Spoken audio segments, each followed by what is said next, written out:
Water is used as a coolant in a nuclear reactor because of which reason? It's known that it's primarily because it has a high specific heat capacity.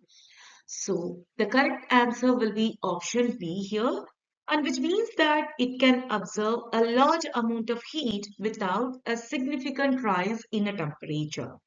So this property is very important in transferring a heat away from a reactor core efficiently, and it will ensure a safety and stable operation as well. So let us check why other options are wrong. Whereas option A is given as high thermal expansion coefficient. This is not a desirable property of a coolant.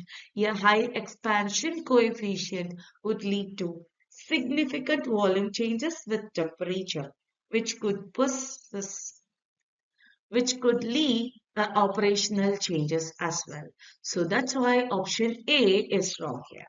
Whereas option C is given as low density, while low density might be useful in some situation, but it is not a key reason water is chosen as a coolant because water density is moderate and helps in effective heat transfer.